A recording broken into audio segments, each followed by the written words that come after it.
सदा भवानी दाहिने गौरी पुत्र गणेश, पांच देव रक्षा करे ब्रह्मा विष्णु महेश।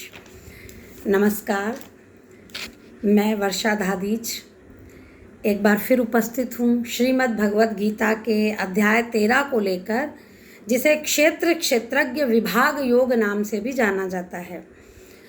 12वें अध्याय में प्रभु ने अर्जुन को बताया था कि वे प्रिय भक्त किसे मानते हैं। यहाँ वे कहने लगे कि ये जो हमारा शरीर है ये क्षेत्र है। वे बोले, इदम शरीरम कौन्तेय क्षेत्रमित्यभिधीयते एतद्यो वेत्ति तम प्राहुः क्षेत्रज्ञ इति त्वद्विदः। यानी हे अर्जुन, यह शरीर क्षेत्र है और इसको जो जानता है वो क्षेत्रज्ञ है, और ऐसा उसके तत्व को जानने वाले लोग कहते हैं। भगवान कहने लगे कि जैसे खेत में जो हम बीज बोते हैं, जैसा बीज बोएंगे वैसा ही जो है फल मिलेगा, वैसी ही फसल होगी। उसी प्रकार इस शरीर में भी हम जैसे संस्कार देंगे वैसे ही हम बनेंगे। प्रभु ये समझा रहे हैं कि देखो, क्षेत्र आप जानते हैं ना, क्षेत्र खेत को भी कहा जाता है। तो इसलिए उन्होंने इसका कंपैरिजन इस प्रकार किया है कि जैसे किसान जैसे बीज बोएगा वैसी फसल होगी, तो जैसे संस्कार हम देंगे वैसे ही हम बनेंगे। अब वहाँ दो शब्द आए हैं गीता के अंदर, सबसे शुरू के श्लोक में, पहले अध्याय के पहले श्लोक में, धर्म क्षेत्र कुरुक्षेत्र। अब यहाँ क्या है कि धर्म क्षेत्र दैवी शक्ति को कह सकते हैं हम, और कुरुक्षेत्र आसुरी संपदा है। और इन दोनों में उतार चढ़ाव चलता रहता है। जब आसुरी संपदा खत्म हो जाती है तब दैवी शक्ति आती है, और जब दैवी शक्ति की जरूरत पड़ती है, जब हमें ऐसा लगता है कि अब दैवी शक्ति आ चुकी है, तब आत्मा का परमात्मा से मिलन होता है। और जो एक क्षेत्र को जानता है वो क्षेत्रज्ञ है, जिसे बात पता है, वो इसके लिए अपने क्षेत्र को यानी अपने शरीर को उसी लायक बनाने का प्रयास करता है कि जिसे जाकर परमात्मा में मिलना है। क्योंकि हम सभी जानते हैं कि ये सारी आत्माएं परमात्मा ही चला रहे हैं।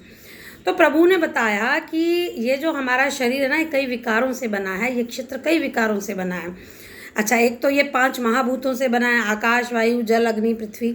10 इंद्रियां हैं, एक मन है, लेकिन इसमें विकार क्या आ गए? इच्छा, द्वेष, सुख, दुख, ये सब हैं। और इन विकारों के कारण ही हम यहाँ वहाँ घूमते रहते हैं, हमें मोक्ष की प्राप्ति नहीं होती। लेकिन जो क्षेत्रज्ञ होता है, देखिए, क्षेत्रज्ञ आत्मा भी है और परमात्मा भी है।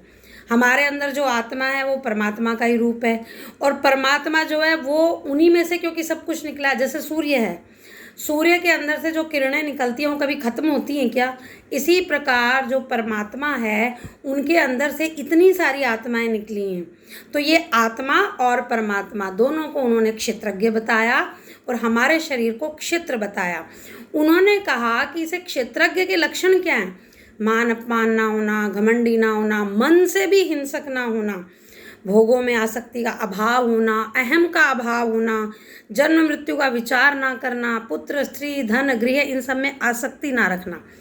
अब मनुष्य के लिए यानी क्षेत्र के लिए ये क्षेत्रज्ञ बनना बहुत ही कठिन है, परंतु जिसने परमात्मा के स्वरूप को जान लिया, ने समझ लिया कि सबको उत्पन्न करने वाले ब्रह्मा जी हैं, पालन करने वाले विष्णु जी हैं, संहार करने वाले रुद्र हैं यानी शिव जी हैं, और ये सब एक ही परमात्मा के स्वरूप हैं। ये बात प्रभु ने जो है अर्जुन को बताई अपने अध्याय 13 के 16वें श्लोक में। प्रभु कहने लगे, अविभक्तम च भूतेषु विभक्तमिव च स्थितम भूत भर्तृ च तज्ज्ञेयम विष्णु वृभ विष्णु च। वो कहने लगे कि विभाग रहित एक रूप से आकाश के सदृश परिपूर्ण हुआ भी चराचर संपूर्ण भूतों में पृथक पृथक के सदृश स्थित प्रतीत होता है। माने परमात्मा अलग अलग जगह दिखाई देता है, और वह जानने योग्य परमात्मा विष्णु रूप से भूतों को धारण पोषण करने वाला है, रुद्र रूप से संहार करने वाला है, और ब्रह्मा रूप से सबको उत्पन्न करने वाला है। इस बात की चर्चा कई बार होती है कि ये बात कहाँ लिखी हुई है, तो भगवान श्री कृष्ण ने स्पष्ट तौर पर लिख दिया है कि वो जो परमात्मा है उसके 3 ये बड़े स्वरूप हैं, ब्रह्मा विष्णु महेश, जो इस सृष्टि को चला रहे हैं। तो हमें क्या करना है? हमें इस अध्याय 13 से क्या सीखना है? एक बात तो ये सीखनी है हमें कि आत्मा जो है वो अनादि है ना, ना उसका जन्म है ना मृत्यु है, और वो तो प्रभु के अधीन है, उसका वो इस भौतिक दुनिया से बिलोंग ही नहीं करती है। दूसरी बात, परमात्मा जो है, देखिए आपने 3 वर्ड जरूर सुने होंगे, ओमनीपोटेंट, ओमनी प्रेजेंट, ओमनीसिएंट। इनको हिंदी में अगर हम बात करें, ओमनीपोटेंट माने सर्वशक्तिशाली। इस दुनिया में सबसे ज़्यादा शक्तिशाली कौन है? प्रभु। ओमनी प्रेजेंट माने सब आत्माओं में स्थित है, सब जगह वो स्थित है। ओमनीसिएंट माने सर्वज्ञ, यानी वे सब जानते हैं। इसलिए क्षेत्र जो है वो जड़ है, विकारी है, क्षणिक है, नाशवान है, और क्षेत्रज्ञ नित्य है, चेतन है, अविनाशी है। तो हमें भक्तों का संग करना है, परमात्मा को जानना है, तभी हमारा कुछ उद्धार इस मृत्यु लोक से हो सकता है। जय श्री कृष्ण।